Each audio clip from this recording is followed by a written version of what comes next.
35 Church Street. All right, thank you. Yeah, your brother gonna die out in the video.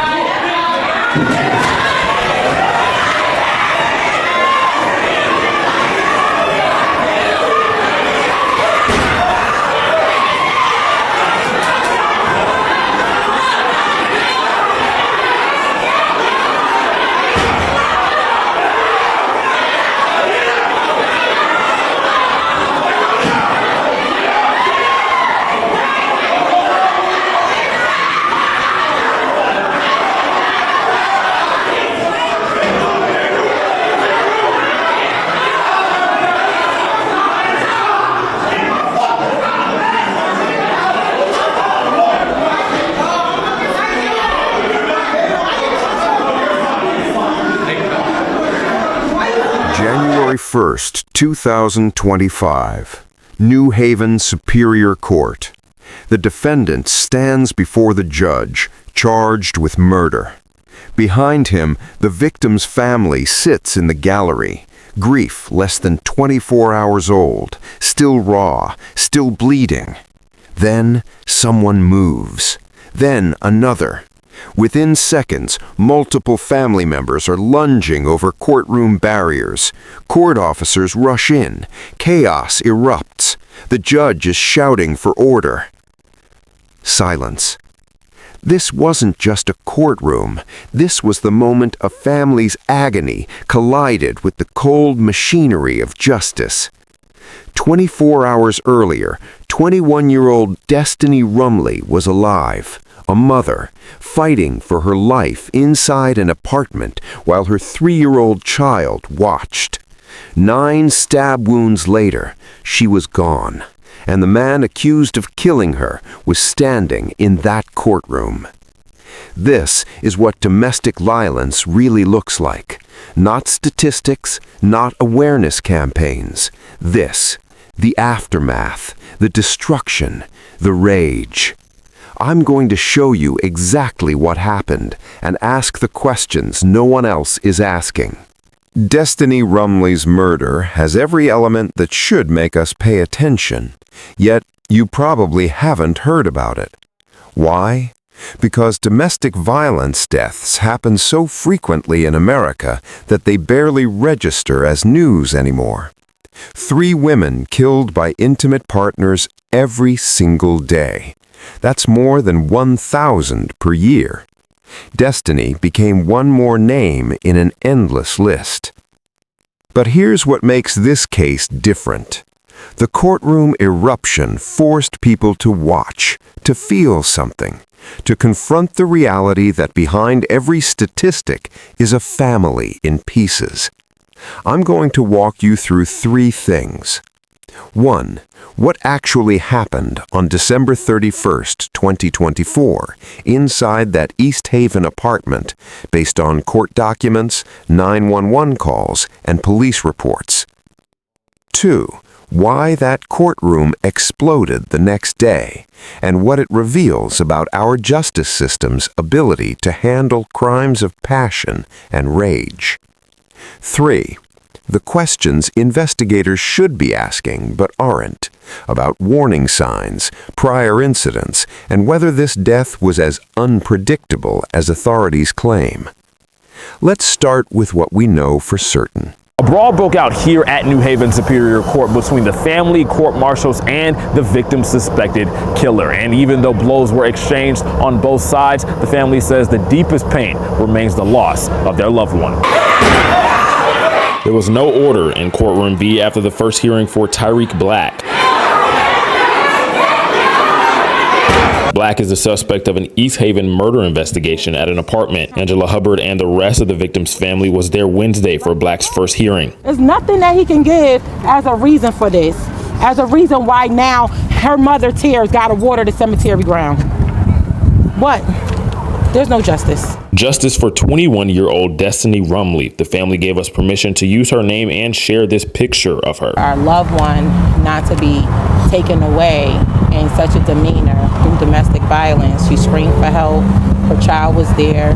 Now we have to end 2025 and mourning and grieving instead of celebrating 2026. According to the arrest warrant, multiple 911 calls were made Tuesday morning about a stabbing. One was from Black. When police got to the apartment, officers say Black locked himself inside with the victim's 3-year-old child. Police broke a window to get the child to safety, and later Black opened the door for them to come in. That's when they found the victim unresponsive on the floor. I read through the report. It is, I know he's emotional right now, but it's a very disturbing report to read. Prosecutors say Black stabbed the victim 9 times, a detail that provoked tears from family members. Why we gotta suffer? What did we do as a family to you that we now have to take this every day? Black's defense attorney says he suffered from mental illness, particularly PTSD, and has had issues with substance abuse. A man who says he went to middle school with Black was also there in court. He wanted to remain anonymous. Yeah, I knew Tyreek, man. I went to middle school with him when he was younger. He was never no violent kid for real. He had a up, little upbringing, so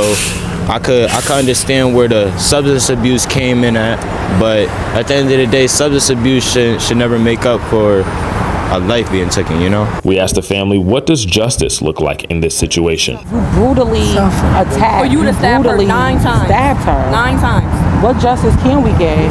Even if he got life, no, seriously, what justice can we really get? We can't get our loved one back. Black's bond has been raised to $2.5 million, and his next court date is set for January 14th. In New Haven, Jamel Johnson, Fox 61. Destiny Rumley was 21. Tyreek Black was 21. Both lived in East Haven, Connecticut, a shoreline town of 28,000 people, where the median household income is $68,000 and violent crime is relatively rare. They had a child together, a 3-year-old, and according to sources close to the family, their relationship had been deteriorating for months. Now here's where the official narrative gets frustratingly vague. Authorities have released almost no information about prior police calls to the residents, any history of restraining orders, prior incidents of violence between the two, whether Destiny had reached out to domestic violence services. This matters because intimate partner homicides almost never come out of nowhere. There's a pattern, an escalation, and in most cases, there were intervention points where someone, police, social services, family, could have acted. So when officials describe this as a tragic incident, I have questions. Was it really unpredictable, or did the system miss the warning signs? What we do know is that by December 31st, 2024, whatever was happening between Destiny and Tyreek had reached a breaking point. December 31st, 2024, 8:02 a.m. The first 911 call comes in from the Foxon Woods apartment complex. A neighbor reports screaming, a woman's voice, then another call, then another. Multiple residents calling simultaneously, a red flag to dispatchers that something serious is happening. East Haven police arrive within minutes. They approach the apartment and immediately encounter a problem. The door is barricaded from the inside.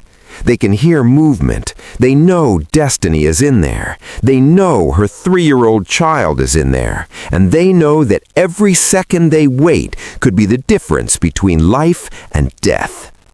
Officers make a tactical call. They breach through a window. Not the door, a window. Why? Because it's faster, and because they need to extract that child immediately.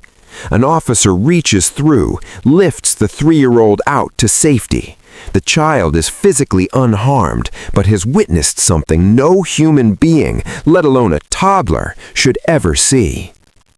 Now, here's the critical detail that court documents reveal. The standoff continues.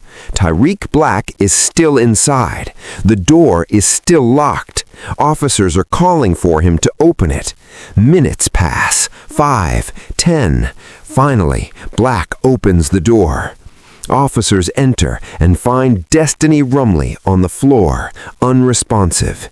EMTs begin emergency treatment, but it's too late. She's pronounced dead at the scene. The medical examiner's report states she suffered 9 stab wounds, 9 separate injuries.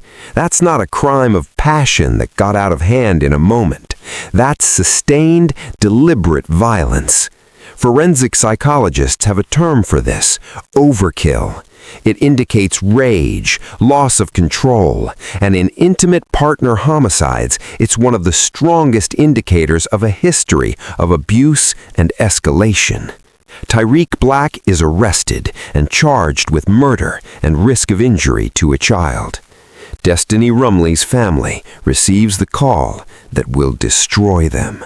Less than 24 hours later, January 1st, 2025, Tyreek Black appears in New Haven Superior Court for his arraignment. The courtroom is packed.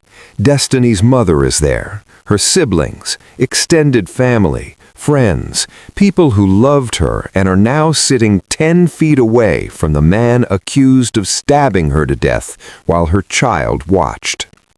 Black stands before Judge Allison Nadeau. The prosecutor begins outlining the charges: murder, risk of injury to a child, bond recommendation, $1 million. And then it happens. Pause for dramatic effect. Someone in the gallery moves, then another person. Within seconds, multiple family members are attempting to physically reach the defendant. They're climbing over barriers. Court officers rush to intercede. They're shouting, physical restraint, complete chaos. Judge Nadeau is shouting for order. Bailiffs are forming a protective barrier around Black. The scene is so chaotic that the judge has no choice but to clear the courtroom and remove several individuals.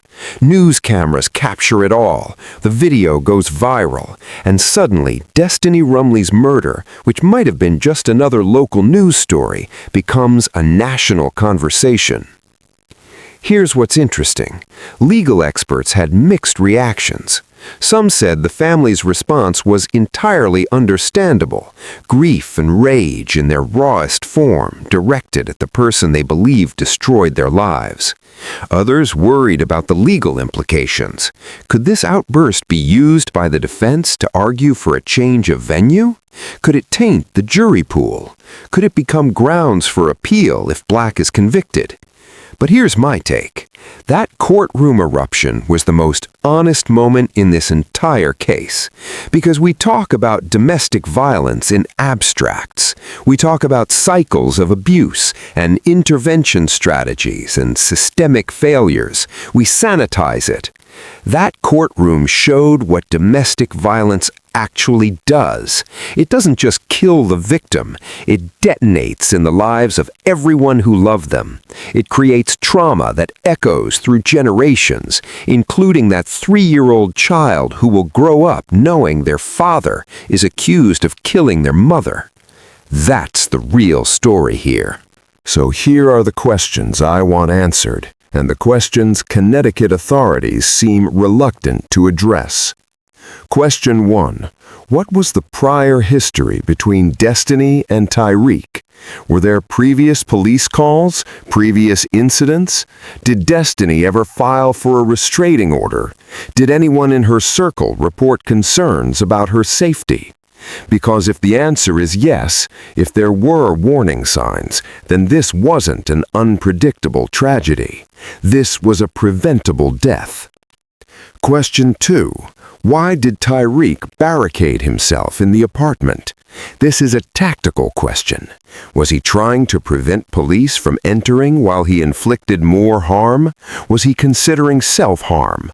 Was he simply in shock? The psychology here matters.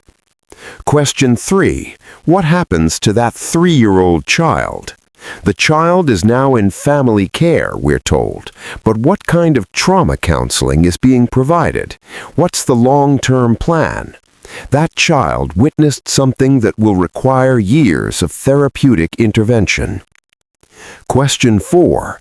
Could Connecticut's domestic violence infrastructure have prevented this?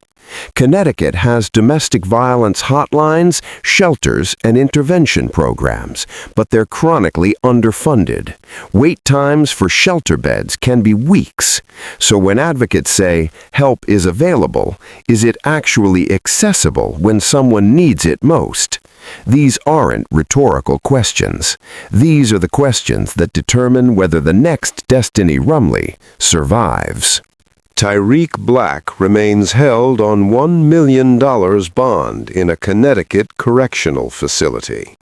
He has pleaded not guilty to charges of murder and risk of injury to a child.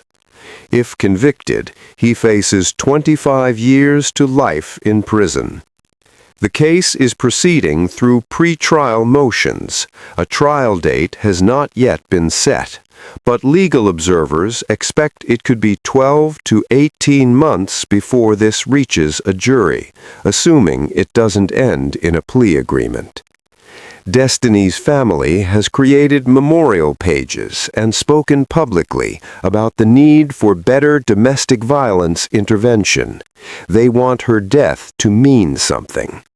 The 3-year-old child is reportedly with family members and receiving support, though details about the child's welfare are rightfully being kept private. Here's what I want you to take away from this. Destiny Rumley's death was not inevitable. It was the result of choices. Choices made by one person, yes, but also the result of systemic failures that allow intimate partner violence to escalate unchecked. If you're in an abusive relationship, or you know someone who is, understand this. It doesn't get better on its own. It escalates, and the most dangerous time is when the victim tries to leave. The National Domestic Violence Hotline, 1-800-799-7233, available 24/7, confidential. They can help you create a safety plan. They can connect you with local resources.